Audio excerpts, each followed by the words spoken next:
On the scale that is our lives, trying to find balance between things might seem impossible at times. You add a little more work and then the scale tips too far in one direction. You add a little bit more leisure and then the scale dips in the opposite direction, and back and forth and back and forth and so on and so on. This balancing act might drown us out and make it seem even dreadful to wake up at times. And so I read Ecclesiastes this morning in preparation for this video, and it's somewhat of a wisdom literature, as well as the writer seemingly using a sense of sarcasm to make a point. The author, who's unknown, although there are many speculations about who that might be. Anyway, the book begins with this iconic phrase: meaningless, meaningless. Everything is meaningless. And so the author seemingly goes on a kind of experiment on life itself, to explore everything that happens on earth, both wisdom and folly. And he goes on to experience and experiment and explore, everything that is pleasurable to mankind: wine, wealth, women. As he states, I denied myself nothing my eyes desired. I refused my heart no pleasure. My heart took delight in all my labor, and this was the reward for all my toil. Yet when I surveyed all that my hands had done and what I had toiled to achieve, everything was meaningless, a chasing after the wind. Nothing was gained under the sun. And then he goes on throughout the entirety of this book to go on and explore things of this manner. And this is kind of the theme of the book, that no matter where he looks, he ends up reaching this final conclusion, this final analysis: meaningless, meaningless. Everything is meaningless. And so what does this mean for us? And more particularly, what does this mean for work-life balance? What's the point of work-life balance? Is there such a thing as work-life balance? Well, in the final chapter of the book of Ecclesiastes, in the final paragraph, in the paragraph titled "The Conclusion of the Matter," it says, "The words of the wise are like goads, their collected sayings like firmly embedded nails, given by one shepherd. Be warned, my son, of anything in addition to them. Of making many books there is no end, and much study wearies the body. Not all has been heard. Here is the conclusion of the matter. Fear God and keep his commandments, for this is the duty of all mankind. For God will bring every deed into judgment, including every hidden thing, whether it is good or evil." And then as I approach the ending of the book, I read this and I'm like, wait a second, author of Ecclesiastes, I thought everything was meaningless.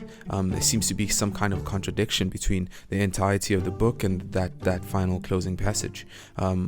What's the point of fearing God if everything is ultimately meaningless? What's the point of that? What's the point of fearing God and keeping his commandments if we're all just gonna die anyway and everything is just like striving after the wind? And so the more I begin to analyze this book, I think that the writer in the first half of the book is speaking in a sarcastic, hypothetical kind of sense, as if, and in the final conclusion, the final paragraph of the book, which is not a contradiction but more of a paragraph rooted in reality, and the reality that there is a God, and ultimately, regardless of how fleeting the nature of these fleshly, fleeting clay bodies that we reside in, there ultimately is a God, and the actions that we do here on earth while we are here fundamentally do matter, because at the end of the day, we will all answer to God for all the things that we've done, whether good or bad. As the Ecclesiastes states, these all will be brought into the light. Every good thing, every good deed, every bad deed will all be brought in the light. This reminds me of Colossians 3:23, which reads, "Whatever you do, work at it with all your heart as working for the Lord, not for human masters, since you know that you will receive inheritance from the Lord as a reward. It is the Lord Christ you are serving." Which is to say that in spite of this book of Ecclesiastes, though this may be true about the fleeting nature of firstly our bodies, and as well as the riches and the wealth and all the endeavors that one might partake in life, regardless of this fleeting nature, and though they might be meaningless or pointless, or at least when compared to eternity, that they ultimately do matter because we don't do it and we don't work for people, but we do everything as unto the Lord. And so with regards to this whole work-life balance debacle, I wanted to start this video off by giving you this analogy about this whole scale and how trying to balance this whole life work thing in our own strength will not suffice, and ultimately we need God on the one side of the scale so that He'll hold everything up, both the light stuff and the heavy stuff.